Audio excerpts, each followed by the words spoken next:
اب وہ عیب کہ جن کے پائے جانے کی وجہ سے قربانی نہیں ہو سکتی، اس کو غور سے سنیے.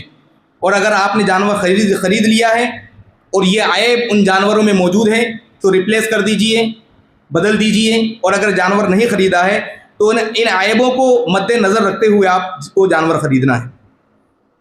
وہ کون سی چیزیں ہیں کہ اگر وہ جانور میں پائی گئی تو قربانی نہیں ہو سکتی؟ نمبر 1، اندھے اور ایسا کانا جانور جس کا کانا پن ظاہر ہو، اس کی بھی قربانی جائز نہیں ہے. اتنا لاغر اور کمزور بکرا جس کی ہڈیوں میں مغز نہ ہو، گودا نہ ہو، گوشت نہ ہو، ایسی بکری کی بھی قربانی جائز نہیں ہے. آگے بات سمجھ میں. تو اب میٹر کیا کرتا ہے، اب وہاں پر آپ کو قیمت نہیں دیکھنا ہے. کئی لوگ قیمت دیکھتے ہیں صاحب کہ کم میں مل جائے، قربانی تو کرنی ہے. میرے عزیز، اللہ کے رسول علیہ الصلوۃ والسلام نے ارشاد فرمایا کہ اللہ تبارک و تعالیٰ کی راہ میں موٹا اور فربا بکرا قربان کرو. آگے بات سمجھ میں. تو اس لیے لاغر اور کمزور بکرے میں کو اگر لائیں گے تو اس کی قربانی جائز نہیں ہے. لنگڑا بکرا جو قربان گاہ تک اپنے پاؤں سے نہ جا سکے، لنگڑا بکرا جو قربان گاہ تک اپنے پاؤں سے نہ جا سکے، اس کی بھی قربانی جائز نہیں ہے. اتنا بیمار بکرا کہ اس کی بیماری ظاہر ہو، آپ کو پتا ہو کہ بہت زیادہ بیمار ہو گیا یہ، ٹھیک ہے نا، تو ایسے بکری کی بھی قربانی جائز نہیں ہے. اچھا، جس جانور کے پیدائشی کان نہ ہو، کیا نہ ہو؟ پیدائشی کان نہ ہو، یا ایک ہو دوسرا نہ ہو، تو بھی قربانی جائز نہیں ہے. جس جانور کو پیدائشی کان نہ ہو، سینگ کا مسئلہ الگ ہے، کان کا مسئلہ الگ ہے. پیدائشی سینگ نہ ہو تو جائز ہے، اور پیدائشی کان نہ ہو تو جائز نہیں ہے. یا ایک ہو اور ایک نہ ہو تو بھی جائز نہیں ہے. سینگ کا مسئلہ الگ ہے اور کان کا مسئلہ الگ ہے. کچھ لوگ اس میں شک و شبے میں پڑ جاتے ہیں کہ کان کا مسئلہ کیا ہے اور سینگ کا مسئلہ کیا ہے.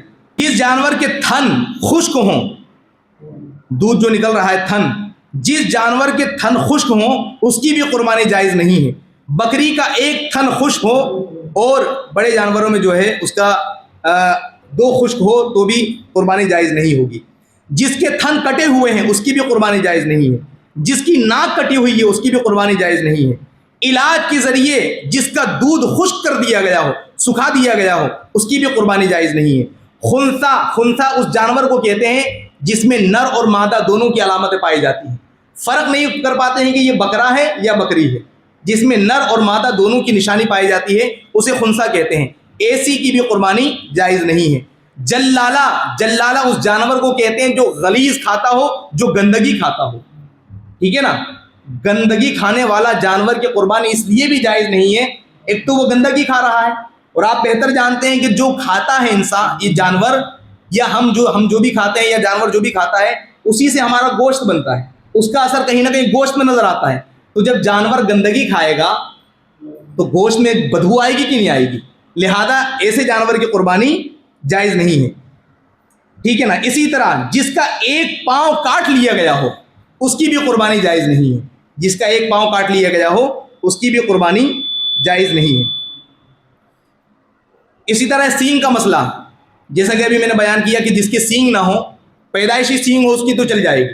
اچھا، سینگ تھے لیکن ٹوٹ گئے تو ٹوٹنے کی شریعت اسلامیہ نے ایک حد مقرر کی ہے کہ ٹوٹنا کب اعتبار مانا جائے گا، کب معتبر مانا جائے گا.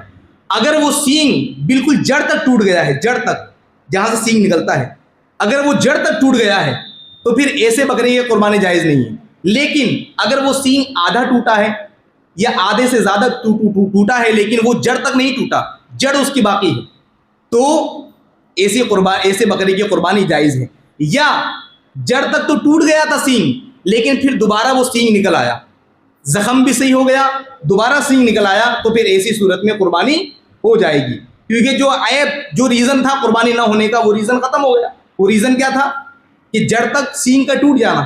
جب زخم بھی بھر گیا، سینگ بھی آ گیا، تو پھر ایسی صورت میں قربانی ہو جائے گی. آگے بات سمجھ میں.